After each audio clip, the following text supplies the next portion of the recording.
In the quiet of our kitchen, the ticking of the wall clock was a stark reminder of the routine life Ethan and I had built over the years. I, Meredith Blake, at 34, had juggled my roles as a marketing executive and a mother with what I believed was finesse. Ethan, Zoe, and I were the picture of suburban bliss, or so I thought. "Ethan, can we talk about your spending again?" I asked, my voice steady despite the frustration bubbling beneath.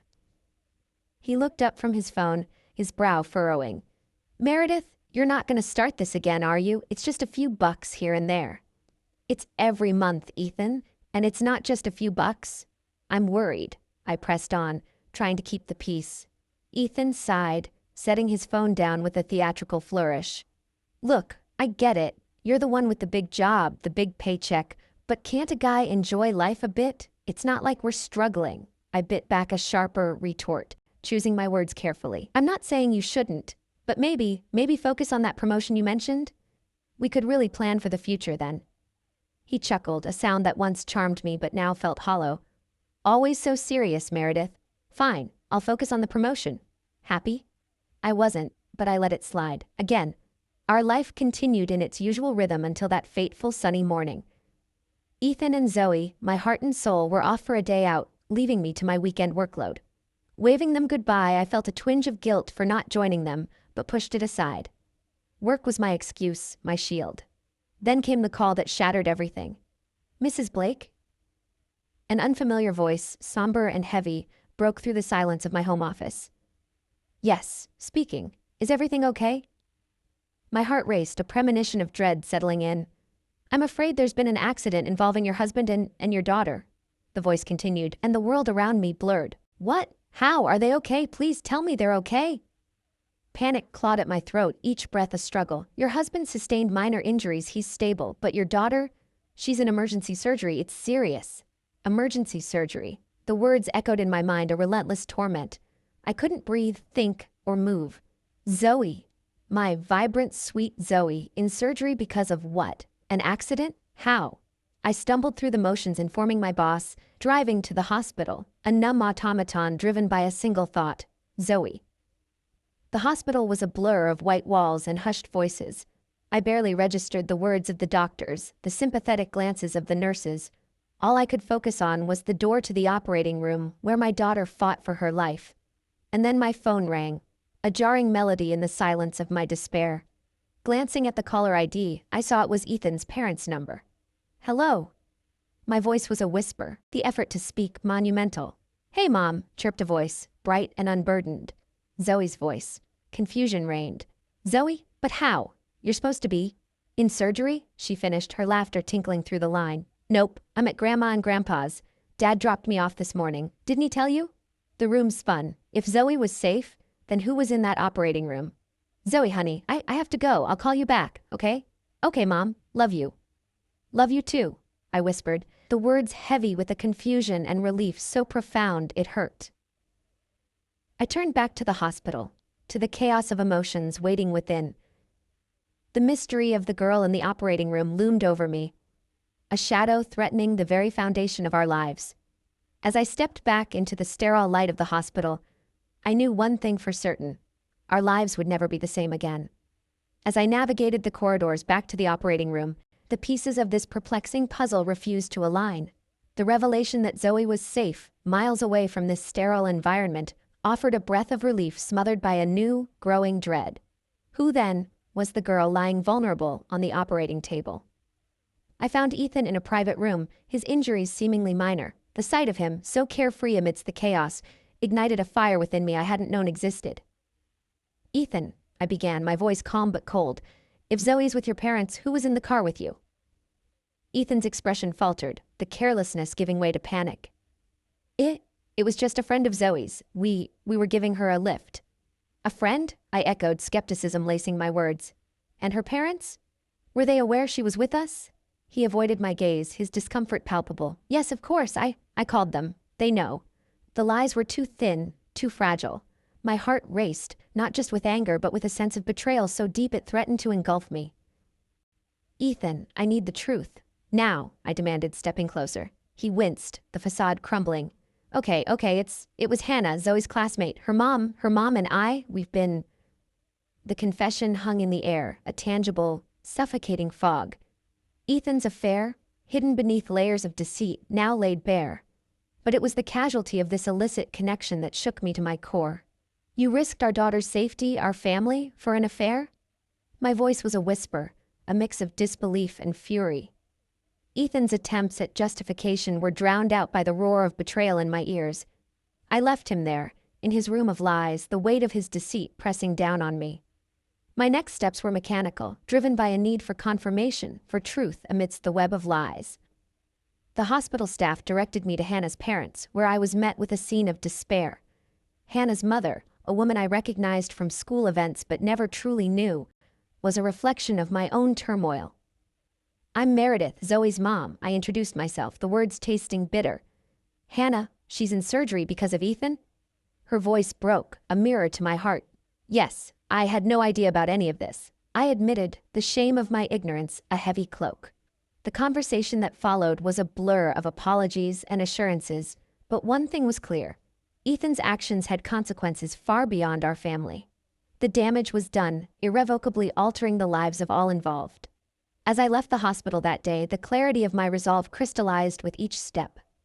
Ethan's betrayal was not just a violation of our vows, but a danger to our daughter and others. This deception would not go unanswered. I needed to act, not just for my sake, but for Zoe, for Hannah, for every innocent life touched by Ethan's selfishness. The road ahead was uncertain, fraught with pain and legal battles, but one thing was sure. Ethan would face the consequences of his actions. The drive home was a journey of determination. With each mile, I shed the remnants of the woman who once believed in the facade of our perfect life. In her place emerged someone stronger, fueled by a righteous anger and a fierce protectiveness over her daughter. Ethan's deception had shattered our family, but from the ruins I vowed to rebuild, stronger and wiser. The truth was my weapon, and with it, I would ensure justice was served. The following days were a whirlwind of activity, each action deliberate, aimed at uncovering the full extent of Ethan's betrayal. I moved with a clarity of purpose, fueled by the betrayal that had upended our lives. I started by securing legal counsel, a sharp, no-nonsense lawyer named Diane who specialized in family law. She listened intently as I laid out everything, from Ethan's requests for money to the accident and his affair. We'll need concrete evidence if you want to pursue this in court, Diane advised, her tone serious but not without empathy. Bank statements, communications between Ethan and the other woman, anything that can substantiate your claims. Armed with Diane's advice, I turned my attention to gathering the necessary proof. I delved into our financial records, uncovering a pattern of withdrawals and expenses that now made sickening sense. Each transaction was a breadcrumb leading back to Ethan's deceit. But it was the discovery of Ethan's old phone, discarded in a drawer, that proved to be the linchpin. Powered on, it revealed a treasure trove of messages and photos that painted a vivid picture of his infidelity. With each piece of evidence collected, my resolve hardened. Ethan had not only endangered our daughter's well-being, but had shattered the trust and safety of our family unit. His actions demanded consequences. It was during this period of meticulous planning that Ethan, oblivious to the storm brewing, attempted to reach out. Meredith, we need to talk about Zoe. And us, he pleaded over the phone, his voice laced with a desperation that once might have moved me. Us? There is no us, Ethan. Not anymore, I replied, my voice steady, devoid of the warmth he was accustomed to. But Meredith, You what, Ethan? You're sorry? I cut him off, my patience for his excuses long gone. Save it, I'm speaking to you through my lawyer from now on. The line went dead, a symbolic end to any remnants of our relationship. My next steps were clear, each action calculated to protect Zoe and ensure Ethan faced the full repercussions of his actions. I met with Diane again, armed with the evidence and a steely determination. We file for divorce, I stated, no trace of doubt in my voice. And I want full custody of Zoe. He's proven he can't be trusted with her safety. Diane nodded, her expression resolute. I'll prepare the papers. We'll also go after him for child support and alimony. With this evidence, we have a strong case. As I left Diane's office, the weight of my decisions weighed heavily on me. Yet the path forward was clear. Ethan's betrayal had irrevocably altered the course of our lives. but I would do whatever it took to ensure Zoe's future was secure and happy. The battle lines were drawn, and while the road ahead promised to be fraught with challenges, I was ready. Ready to confront Ethan, to protect Zoe, and to reclaim our lives from the ruins of his deceit. The legal proceedings began with a precision that mirrored my newfound resolve. Diane filed the divorce papers, and we prepared for the initial court hearing. The evidence we gathered was damning, a silent testament to Ethan's betrayal and negligence. As the court date approached, Ethan attempted reconciliation, his messages oscillating between apologies and accusations. But I had shut the door on that chapter of our life, my focus solely on securing Zoe's future.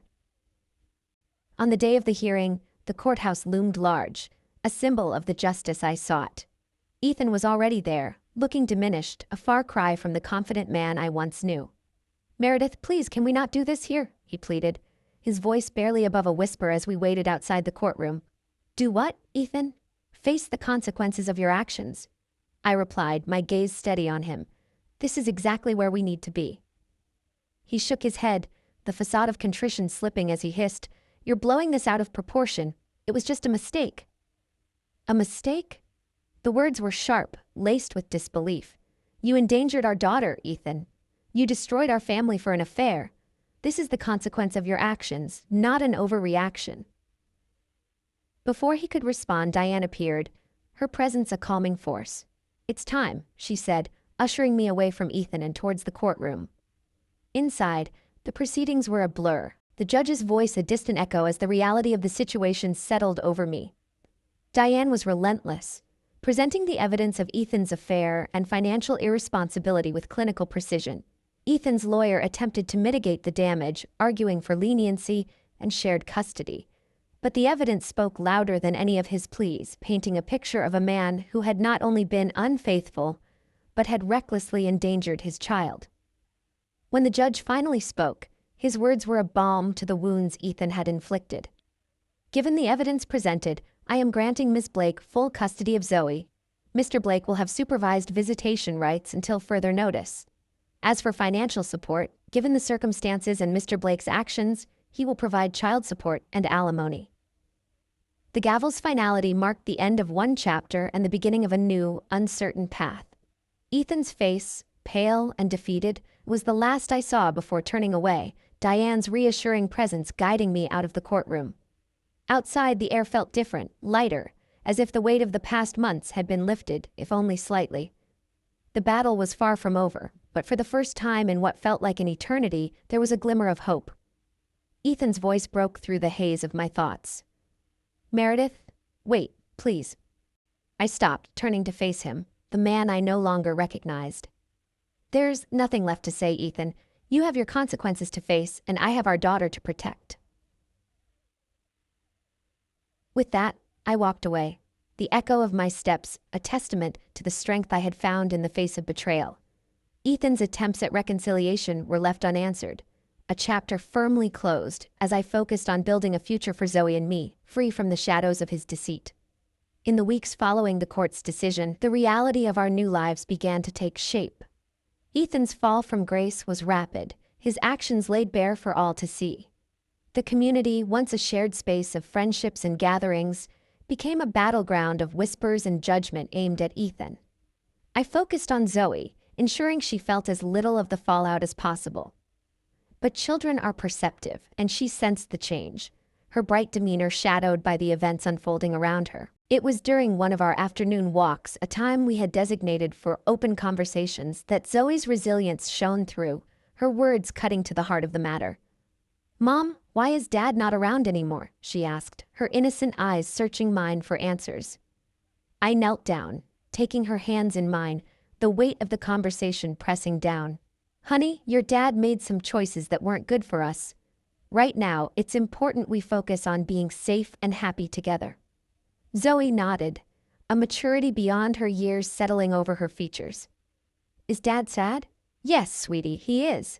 But it's important he understands his actions have consequences," I explained, hoping to instill in her a sense of right and wrong, shaped not by bitterness but by understanding. Zoe hugged me, her small arms a testament to the strength we had found together. "I love you, Mom. We're okay, just us two." I love you too, Zoe. Yes, we are, I affirmed, my heart swelling with love and determination for my daughter's future. As we continued our walk, I thought about Ethan's attempts to contact us. Each call, each message, was a plea for understanding, a plea I could not afford to heed. His actions had set this course, and the consequences were his to bear. It wasn't long before the financial repercussions of Ethan's choices became apparent. His job, once a source of pride, became untenable amidst the scandal. Child support and alimony payments began to strain his resources, a constant reminder of the responsibilities he had tried to escape. One day as I opened the mail, I found a letter from Ethan, different from the others. It was an apology, not just to me but to Zoe, an acknowledgement of the pain he had caused. I read it, the words blurring as emotions conflicted within me. It was the first step, perhaps, towards genuine remorse. But the path to forgiveness, if it was to be found, would be long and fraught with the memories of his betrayal. The doorbell rang, pulling me from my thoughts. It was Diane, documents in hand, a look of resolve on her face. Meredith, we've got a bit more to sort through. Ethan's falling behind on the payments. It's time to enforce the court's decision, she stated, her voice firm. I nodded, the reality of our situation settling in. Let's do what we need to, Diane. For Zoe. As Diane outlined the next steps, I realized this was but another chapter in the long road ahead. Ethan's downfall, brought on by his own actions, was a cautionary tale, one I hoped Zoe would learn from, but never have to experience firsthand. Our journey was far from over, but with each step I felt the resilience and love between Zoe and me growing stronger, a beacon guiding us through the aftermath of Ethan's choices. In the aftermath of our legal victories, life began to settle into a new rhythm, one where the absence of Ethan's presence became the norm rather than the exception. Zoe adapted with a resilience that amazed me, her laughter returning to fill the spaces of our home that had once been shadowed by conflict.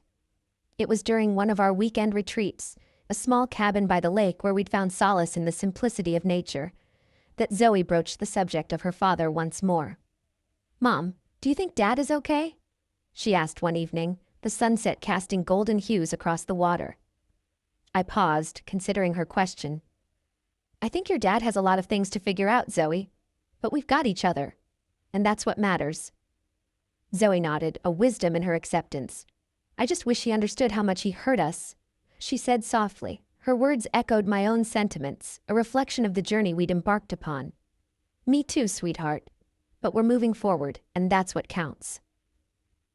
Our conversation was interrupted by the sound of my phone ringing, a call from Diane that I had been anticipating. I stepped away, answering with a quiet hello. Meredith, it's Diane. I have news. Ethan's been held accountable for the missed payments. The court's enforced a lien on his assets. It's a significant step towards ensuring Zoe's future is secure, she informed me, her voice steady and reassuring. A wave of relief washed over me, tempered by the knowledge of what this meant for Ethan. Thank you, Diane. This is good news. For Zoe, I replied, my thoughts on my daughter, who watched me from a distance. Returning to Zoe, I shared the news in terms we had come to understand, a language of moving forward and healing. Zoe, we're going to be okay. We've got a bit more security now, thanks to the court's decision. Zoe smiled, her understanding clear. I know, Mom. I'm glad, but I'm okay as long as I have you. The weekend passed in a blend of conversations and quiet moments, each reinforcing the bond between us, a testament to the strength we'd found in the face of adversity. Back home, the reality of our situation continued to unfold, but with each passing day, the shadows of Ethan's choices grew fainter, replaced by the light of our resilience and determination to build a life defined not by what we had lost, but by what we had gained. Zoe's progress at school, my advancements at work, and the support of friends and family painted a picture of a future bright with possibility.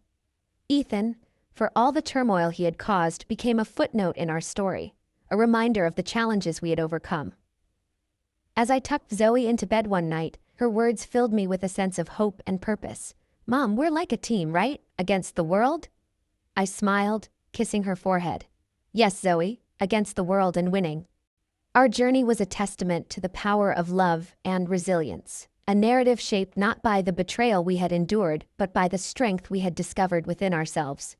Ethan's downfall was his own making, a path chosen through deceit and disregard. But for Zoe and me, the path we walked was one of healing, of justice, and ultimately of triumph. The end of our story was not an end at all, but a beginning, a new chapter filled with the promise of joy, growth, and the unbreakable bond between a mother and her daughter.